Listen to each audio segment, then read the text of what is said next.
Okay, well here we go at it again.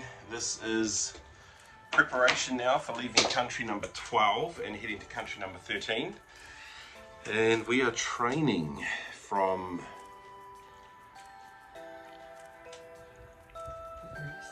Bucharest, Romania to Dimitrovgrad, Bulgaria. So this will be country number 13 for us, Bulgaria.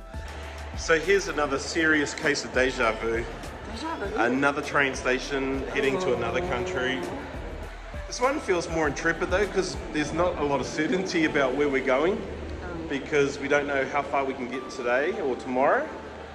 We're just going to give it our best shot. Okay, when a train arrives or a train departs, it is hectic around here. This is a really busy train station. It's the main train station in Bucharest, capital city, biggest city in Romania. So you can get food here at the train station, which is helpful, but give yourself a little bit of time here just to do that. So we're just moseying on the train here, and every now and then you'll catch some glimpses of some old broken down buildings, obviously Soviet era stuff, communist era stuff. So it's a history just driving through here on the train. About an hour and a half into the train ride.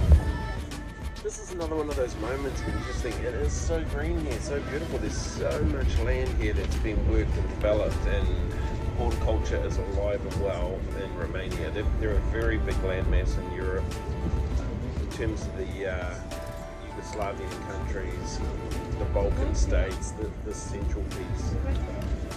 They have big land holdings and they are using it for sure. Beautiful green. I'm already bored of training today. Only another 10 hours to go. I've just had a nap. It was great. But over here, you probably can't see it yet, but we're coming up to where the border is, and that is the River Danube. So that's kind of cool. Danube or Danube, I think, river. And so that's where we cross over into Bulgaria out of Romania. So you can't see it just now. See if we can get some footage when the trees have gone. But I also just wanted to talk quickly about first class, second class on this train. And the reality here is I'm currently in second class. There's like two configurations of floors. First class is really the only difference. Is in there's about 10 seats and they're red. So I wouldn't bother spending the additional money to go in first class if you were travelling out of Bucharest towards Bulgaria. So that was a much easier border crossing for us. The border guys come on the train, grab your passport, they don't stamp it, and then they just go on to the next person. So yeah, super easy border crossing. Come to Bulgaria, country number 13, bingo. Welcome to Bulgaria. Just stepped off our train over here. Some guy took our passports. He did have a uniform. I don't think he was a taxi driver, and he's just gone away with them somewhere. And we hope we can get on our next train, which is just over there, the blue thing you can see. So we're hoping we can get there. Fingers crossed. No communication, no one tells you anything, but here we are. Okay, you know how the saying goes, you shouldn't judge a book by its cover. This train looks pretty scuzzy, but we'll see how we go, because it might actually be alright. We're in this new country now, Bulgaria, and it's already warmer. The sun's come out. What a beautiful day for training. Better train situation. Really interesting border crossing though, because you get off the train, they grab your passport, somebody walks off, and then you're like, what? You've got 6 minutes to catch your next train and nobody tells you anything. But it all worked out. They hold the train for you till the border stuff is done, and then they let you go. The seats are soft, and you can pull them not out, so they can recline a little bit. And it's a nice, comfortable little space for the 4 of us. And it's warm. It's good.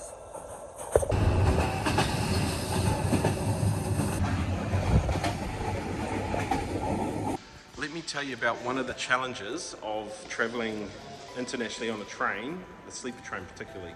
So you can't buy the tickets until you get to the train station. You can buy a ticket, but you can't reserve a bed. So you've got to be here at the train station to buy your tickets. So we've trained from Romania with tickets to here, and now we're here, we're trying to buy tickets to Istanbul. The idea is we're sleeping, right? So this is the sleeper train. Now it's almost sold out. Lucky we can get on it because there's no hotels down here where we would be stuck. But it means that Danielle and I were hoping to get a 2-sleeper compartment. Just the two of us in one room. Would have been intimate. Travel experience, very romantic for us. But now we're sharing with Lloyd and Shelley in a 4-berth sleeper. Me and Shelley on the top bunk. Who knows how tight that's going to be. And but we'll show you what it looks like. So we talk about the highs and lows of travel. This could be a high or it could be a low. We have no idea. But by about 11 o'clock tonight, we can tell you all about it. It will be an experience. This is what travel's about, peeps. Budget travel. So we are a little bit paranoid about our stuff, and we always have a bag watcher anyway.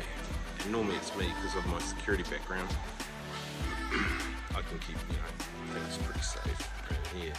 So if someone goes to the toilet, someone goes out to get food, normally, we make sure somebody's with the bags, and it's always a double check thing. That's just a sensible thing to do when you're traveling. If you don't want your stuff to get pinched, you stay with it. And so this is my pleasant hangout for the next half an hour before we jump back on the train, while everyone scrambles to find food to sustain us for the next 12 hours. It's quite hot work when you're rushing to get your stuff on the train, because it means running upstairs, carrying big heavy bags. So you kind of get a bit of a sweat on. Then you also have a bit of a rumble when you get into your room, because everybody wants to sit in your compartment even though you've booked seats. So sometimes it's a problem, sometimes it's not. You've got to play it by ear a little. But if you look like a big group and you say, oh, those are mine, normally people will move. Okay, so this is what all-day travel on a train looks like. We're into the potato chips and the fizzies, and it's starting to feel like a long day now. So at 11 o'clock we started on our first train, 10:47, first train ride. It's now just after 8 p.m. So yeah, soon it will be 12 hours, but then we've got like another 12 hours, well, 10 hours or something. The beauty bit on the train though, get up, walk around, stretch, you change trains, you get to buy some munchies and food and stuff. Definitely prefer the train over the bus, and this is comfortable enough. It's fairly empty at this stage, so we've got a cabin to ourselves, Danielle and I, and we're stretched out and enjoying it. This carriage has power and heating, which is quite important, and it's getting colder. The next carriage behind us does not. It's been a whirlwind trip through Bulgaria. We're nearly at Dimitrovgrad. Maybe another hour on the train to go. It is dark now, it is into the evening, and once we get to Dimitrovgrad we've got 1 hour to wait before we get on the train that takes us through the border and into Turkey. So once we get on that one we can actually maybe go to sleep in a proper bed. One of the bummers on this train is it actually stops a whole heap. It's not super direct. It says direct online, but it does stop a whole lot along the way. And so we don't have a continuous flow, and we've stopped at this one. We're dead here for like 5 minutes already, but that's time to go to the toilet. The train's not moving. There's something romantic and alluring about nighttime train travel, and I don't know what it is, but a full moon out here. Maybe it's one of those murder mystery opportunities.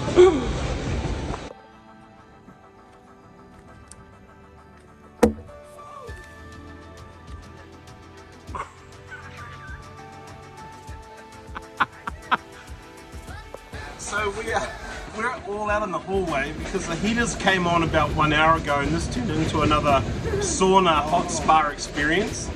And we've got all the windows open. We're out here trying to get cool, and here we are, about half an hour away from the train station. We've made it to Dimitrovgrad. We're going to take you upstairs and we'll show you what it looks like here if we go down. Okay, we've been dropped off in the middle of nowhere. It's pitch black at night. I was going to say there's not a train in sight, but that's the train we just got off, and the workers, like the train conductor in there. They just got off and said bye in their language, and here we are. Hope we're in the right place. Crikeys.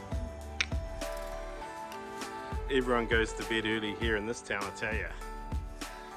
Not a whistle out. Kind of freaky when you get dropped off in the middle of nowhere in a train and you hope your train will come. Okay, provided those lights there aren't a freight train 3 platforms over, this could be our train. Let's go.